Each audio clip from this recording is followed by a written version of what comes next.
The Heavenly Life by James Allen. Chapter 10. Heaven in the Heart. The toil of life ceases when the heart is pure. When the mind is harmonized with the divine law, the wheel of drudgery ceases to turn, and all work is transmuted into joyful activity. The pure-hearted are as the lilies of the field, which toil not, yet are fed and clothed from the abundant storehouse of the all-good. But the lily is not lethargic. It is ceaselessly active, drawing nourishment from the earth and air and sun. By the divine power immanent within it, it builds itself up cell by cell, opening itself to the light, growing and expanding towards the perfect flower. So is it with those who, having yielded up self-will, have learned to cooperate with the divine will. They grow in grace, goodness, and beauty, freed from anxiety, and without friction and toil. And they never work in vain. There is no waste action. Every thought, act, and thing done subserves the divine purpose and adds to the sum total of the world's happiness. Heaven is in the heart. They will look for it in vain who look for it elsewhere. In no outward place will the soul find heaven until it finds it within itself. For wherever the soul goes, its thoughts and desires will go with it. And howsoever beautiful may be its outward dwelling place, if there is sin within, there will be darkness and gloom without, for sin always casts a dark shadow over the pathway of the soul, the shadow of sorrow. This world is beautiful, transcendently and wonderfully beautiful. Its beauties and inspiring wonders cannot be numbered. Yet to the sin-sodden mind it appears as a dark and joyless place. Where passion and self are, there is hell, and there are all the pains of hell. Where holiness and love are, there is heaven, and there are all the joys of heaven. Heaven is here. It is also everywhere. It is wherever there is a pure heart. The whole universe is abounding with joy, but the sin-bound heart can neither see, hear, nor partake of it. No one is or can be arbitrarily shut out of heaven. Each shuts himself out. Its golden gates are eternally ajar, but the selfish cannot find them. They mourn, yet see not. They cry, but hear not. Only to those who turn their eyes to heavenly things, their ears to heavenly sounds, are the happy portals of the kingdom revealed, and they enter and are glad. All life is gladness when the heart is right, when it is attuned to the sweet chords of holy love. Life is religion. Religion is life, and all is joy and gladness. The jarring notes of creeds and parties, the black shadows of sin, let them pass away forever. They cannot enter the door of life. They form no part of religion. Joy, music, beauty, these belong to the true order of things. They are of the texture of the universe. Of these is the divine garment of life woven. Pure religion is glad, not gloomy. It is light without darkness or shadow. Despondency, disappointment, grief, these are the reflex aspects of pleasurable excitement, self-seeking, and desire. Give up the latter, and the former will forever disappear.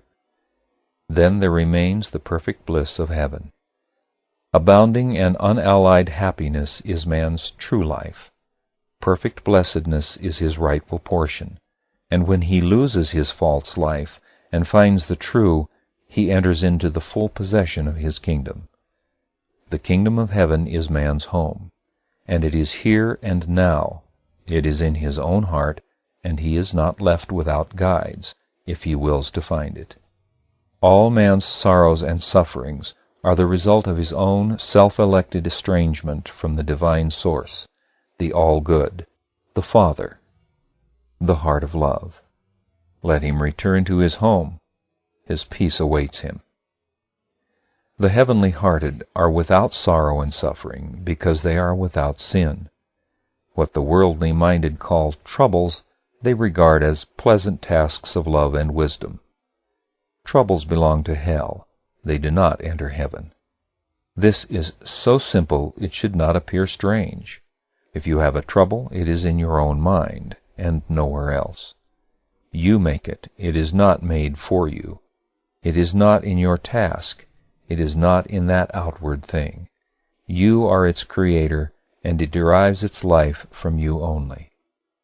Look upon all your difficulties as lessons to be learned, as aids to spiritual growth, and lo, they are difficulties no longer.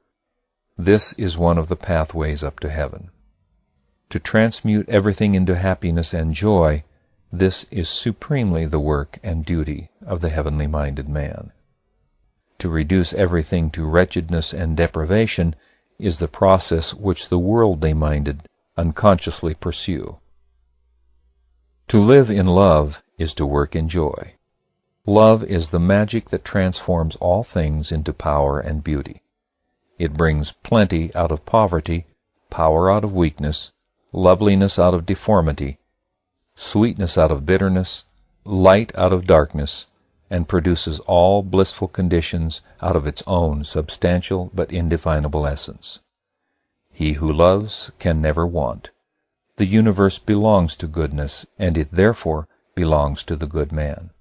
It can be possessed by all, without stint or shrinking, for goodness and the abundance of goodness, material, mental, and spiritual abundance, is inexhaustible. Think lovingly, speak lovingly, act lovingly, and your every need shall be supplied. You shall not walk in desert places, and no danger shall overtake you. Love sees with faultless vision, judges true judgment, acts in wisdom. Look through the eyes of love, and you shall see everywhere the beautiful and true. Judge with the mind of love, and you shall err not, shall wake no wail of sorrow. Act in the spirit of love, and you shall strike undying harmonies upon the harp of life. Make no compromise with self. Cease not to strive until your whole being is swallowed up in love. To love all and always, this is the heaven of heavens. Let there be nothing within you that is not very beautiful and very gentle, and then will there be nothing without you that is not beautified and softened by the spell of your presence. All that you do, let it be done in calm wisdom, and not from desire, impulse, or opinion. This is the heavenly way of action. Purify your thought world until no stain is left, and you will ascend into heaven while living in the body. You will then see the things of the outward world clothed in all beautiful forms. Having found the divine beauty within ourselves, it springs to life in every outward thing. To the beautified soul, the world is beautiful. Undeveloped souls are merely unopened flowers. The perfect beauty lies concealed within, and will one day reveal itself to the full-orbed light of heaven. Seeing men thus, we stand where evil is not, and where the eye beholds only good. Herein lies peace and patience and beauty of love. It sees no evil. He who loves thus becomes the protector of all men. Though in their ignorance they should hate him, he shields and loves them. What gardener is so foolish as to condemn his flowers because they do not develop in a day? Learn to love, and you shall see in all souls, even those called degraded, the divine beauty, and shall know that it will not fail to come forth in its own season. This is one of the heavenly visions. It is out of this that gladness comes. Sin, sorrow, suffering. These are the dark gropings of the unopened soul for light. Open the petals of your soul and let the glorious light stream in. Every sinful soul is an unresolved harmony. It shall at last strike the perfect chord and swell the joyful melodies of heaven. Hell is the preparation for heaven, and out of the debris of its ruined hovels are built pleasant mansions wherein the perfected soul may dwell. Night is only a fleeting shadow which the world casts, and sorrow is but a transient shade cast by the self. Come out into the sunlight. Know this, O listener, that you are divine. You are not cut off from the divine except in your own unbelief. Rise up, O Son of God, and shake off the nightmare of sin which binds you. Accept your heritage, the kingdom of heaven. Drug your soul no longer with the poisons of false beliefs. You are not a worm of the dust, unless you choose to make yourself one. You are a divine, immortal, God-born being, and this you may know if you will to seek and find. Cling no longer to your impure and groveling thoughts, and you shall know that you are a radiant and celestial spirit, filled with all pure and lovable thoughts. Wretchedness and sin and sorrow are not your portion here, unless you accept them as such. And if you do this, they will be your portion hereafter, for these things are not apart from your soul condition. They will go wherever you go. They are only within you. Heaven, not hell, is your portion here and always. It only requires you to take that which belongs to you. You are the master, and you choose whom you will serve. You are the maker of your state, and your choice determines your condition. What you pray and ask for, with your mind and heart, not with your lips merely, this you receive. You are served as you serve. You are conditioned as you condition. You garner in your own. Heaven is yours. You have but to enter in and take possession. And heaven means supreme happiness, perfect blessedness. It leaves nothing to be desired, nothing to be grieved over. It is complete satisfaction, now and in this world. It is within you, and if you do not know this, it is because you persist in turning the back of your soul upon it. Turn round, and you shall behold it. Come and live in the sunshine of your being. Come out of the shadows and the dark places. You are framed for happiness. You are a child of heaven. Purity, wisdom, love, plenty, joy, and peace, these are the eternal realities of the kingdom, and they are yours. But you cannot possess them in sin. They have no part in the realm of darkness.